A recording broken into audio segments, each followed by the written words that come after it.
Welcome to 10-Minute Type Advice by Personality Hacker. I'm Joel Mark Witt. And I'm Antonia Dodge. This show features questions from the Personality Hacker community that we answer in about 10 minutes. We've been using personality types in our coaching for years, and we'd love to answer your questions about personal growth through the lens of type. You can find out more about us at personalityhacker.com. Okay, now let's hear today's question. Hi guys, my name is Ashley. I've been listening to you for a while and I've found everything so incredibly helpful in my personal growth and development. So I'm hoping you can help me in an area that I'm struggling with quite a lot at the moment. And that is, how do I integrate my successes into my view of myself? I'm an INFJ and I've done so much work on personal growth and development, and I feel like I've made really, really good progress. But one thing I still struggle with is this constant self-criticism and thinking everyone is better at things than I am, and that I'm an imposter and everyone's going to find out that I'm faking it. But I've done some incredible things, and I don't know how to make the reality of that true in my own mind. So any suggestions you have would be much appreciated. Thank you for all that you do. And hopefully you will get to London at some point soon. Thanks, Ashley, for the question. So you're asking, how do I weave the success I've had in my life into my view of myself? And really this comes up for people, I think, when there's this term called imposter syndrome, right? So you could maybe say, I'm an INFJ and I feel like I've got imposter syndrome. I know I've done a lot of good stuff. I know I've overcome a lot. I know I'm smart. I know I'm capable, but I need that to register with myself. And Antonia, we've talked about, you were really on this, Antonia. This idea of self-esteem comes from watching myself overcome obstacles and then taking account of that, right? You've said this many times, both in our coaching programs, our training programs, here on the podcasts, 10-Minute Type Advices, doesn't matter. It's a big theme of you've been saying this for years now. And as an INFJ, Ashley's an INFJ preferences, right? The part of us that would watch ourselves overcome obstacles, an INFJ, that would not be necessarily an obvious part of their personality, because INFJ preferences wouldn't have, for example, the cognitive function of introverted sensing or memory as accessible as maybe other functions. I think introverted sensing or memory for an INFJ would be ego dystonic, meaning it would be in their shadow. It'd be something that's not as obvious to them. And so can INFJs see themselves overcome obstacles and feel a sense of confidence, or are they just hopeless in this? Are they always going to struggle with imposter syndrome, even if they know better? Yeah, there's no hope for you. Just give up. Well, I was hoping that wasn't going to be the answer, because there's an INFJ listening and just burst into tears now, I tell you. No, I'm sorry, INFJ. I didn't Maybe mean to Ashley burst into herself tears. is going to cry about that one. I'm sorry, Ashley. I don't know. No, there is some struggle here. Like you mentioned, Joel, introverted sensing or memory, the function that has us reviewing what we have experienced or processing our experiences, is if you look at the functions 1 through 8 in Dr. John Beebe's model, that function is 8th function. It's in the most shadowy part of the shadow. The other function that helps us gain self-confidence by watching ourselves accomplish things and achieve is the function of extroverted thinking or effectiveness, which is charting progress and acknowledging when progress has been made and acknowledging when, a success has happened or a goal has been accomplished. And for somebody with INFJ preferences, that would be the 7th function. So we're talking about 7th and 8th function territory here, which makes it, it's understandable why people with INFJ preferences sometimes struggle with that very thing Ashley is talking about, which is, I know I have had successes. I know I have achieved. Why can't I bring this into my impression of myself? And then you add in the 10-year-old or tertiary of introverted thinking or accuracy, which has the certainty level of about a 10-year-old, but it's like an internal auditor. And so even if you have a lot of skill, a lot of accomplishment, a lot of achievement that you could point to, this part of the INFJ goes, yeah, but if we look at the technicalities here, you're not exactly perfect in this area. So that self-talk can now enter and can undermine even the attempt to embody and understand what you've done or how far you've come. So it makes it even more challenging for INFJs, I think. Yep. Yeah. That's why tongue in cheek I was like, you can't do anything about it. Sorry. But there is hope, though. There is hope, of course. And sorry I'm making the joke, Joel. You just keep jumping in and making sure the INFJs are going to be okay. They're going to be fine. They're hardy folk. They can handle it. They can take a joke. Ashley can handle this. She's got this. That's right. So normally, I mean, in I don't know, 4 out of 5 answers, I can point to the preferred functions of a type and say, find solace in your preferred functions. Find solace in your driver or co-pilot. And usually a combination of that or just integrating the 10-year-old or the 3-year-old is the solution and you're going to be okay. But unfortunately, this isn't something that is going to be as obvious and easy because you are pre-wired to push away the validity of the functions you really need to be tapping into right now, which are your 7th and 8th functions. Now, I don't personally believe, my belief is that our job is to not, quote unquote, develop our 7th and 8th functions or get super good at them or, master them like we've done with our strengths. I think our job is to acknowledge them and to stop pushing them away, to stop allowing them to, every time we see them in other people, to like shirk and go, ew, gross. Our job is to embrace them as part of who we are. So it is not uncommon for people with INFJ preferences to see most things that are valued with extroverted thinking or effectiveness, and this would be a preferred function in, say, like TJ types, to not see them as ignoble, like wrong somehow. Because extroverted thinking or effectiveness is tapped into and tuned into resources that somebody with INFJ preferences sometimes believes is overwhelming the human component.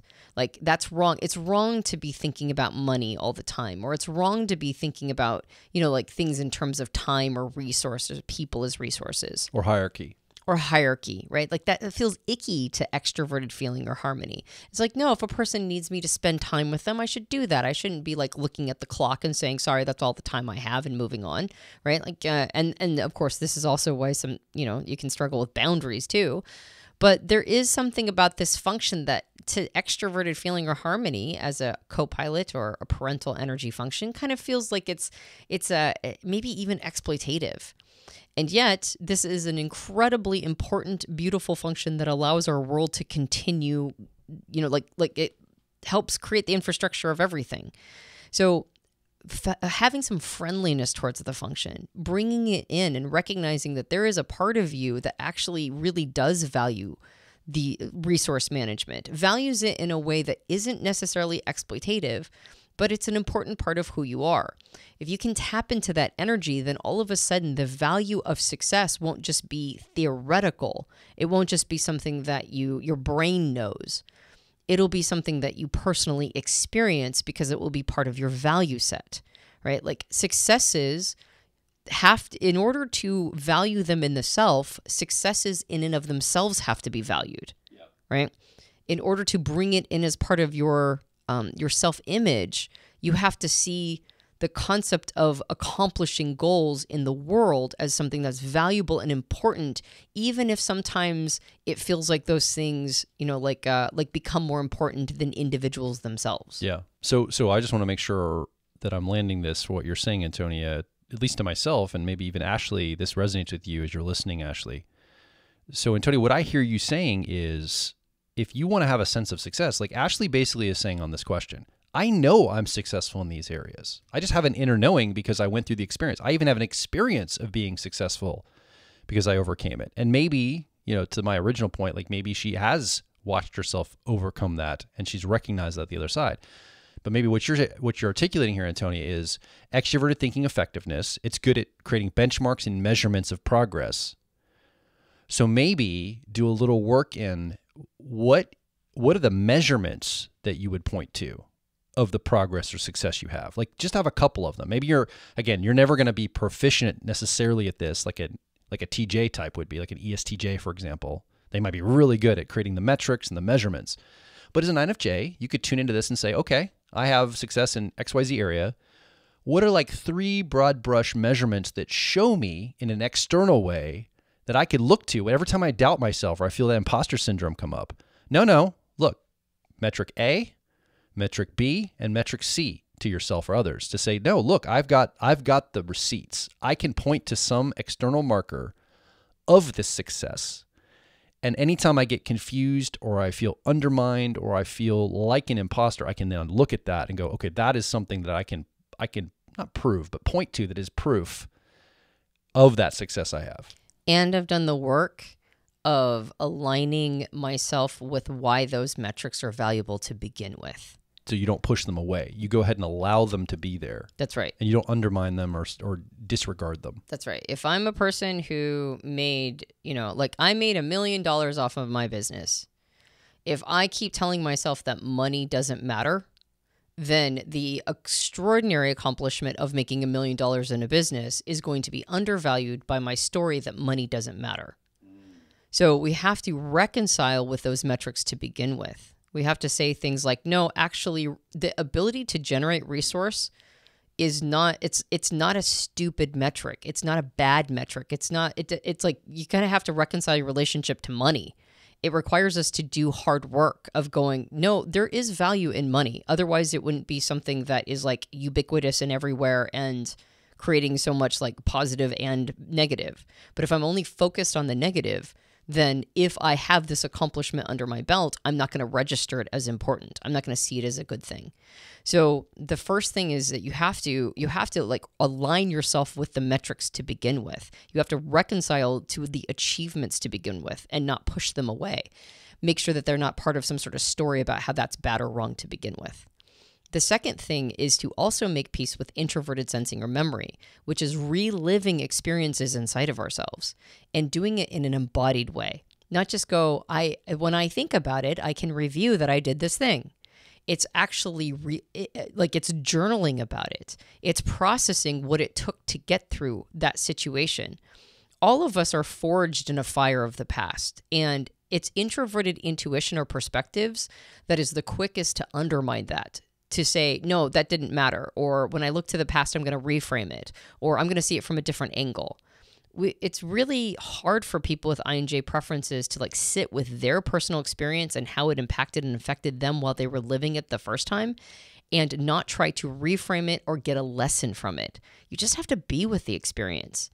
So journaling, reviewing it, thinking about everything that went into it, not reframing it, not making it some part of some sort of bigger narrative or lesson, but just going, yeah, that's what happened. That's how it went down. And then once you embody all of that, once you go, yeah, that's what that experience was, then at the end of it, you can, after having processed it, you can own it. It's yours, right? Like you went through that. That was your crucible that you were forged in. So it's really hard to do this because your brain is going to want to keep going to the forest and not the tree. It's going to want to keep trying to find a meta perspective or some narrative or story or some way to align it with meaning. You don't need to do that. You just need to be with it, to be with the experience that got you to that point of achievement. And then once you get to the point of achievement and you tune into those metrics, don't undervalue the metrics. See them as valuable and important. Reconcile yourself with them and go, that was me. I did that. And now it's not theoretical. Now it's not just in your mind. Now it's in your body. Now it's somatic. And that's where you're trying to have it land. You're trying to have it land inside of your body. It's a body awareness. It's a knowing inside of you. And unfortunately, the only way to get there is to make friends with some functions that are less preferred for you. Thanks, Ashley, for the question.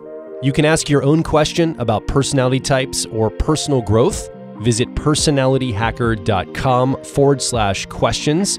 We also have programs designed to help you with your personal growth through the lens of personality types. Again, visit personalityhacker.com and find the program that's made just for you. My name is Joel Mark Witt. And I'm Antonia Dodge. Thank you for listening to 10-Minute Type Advice by Personality Hacker. We'll talk with you on the next episode.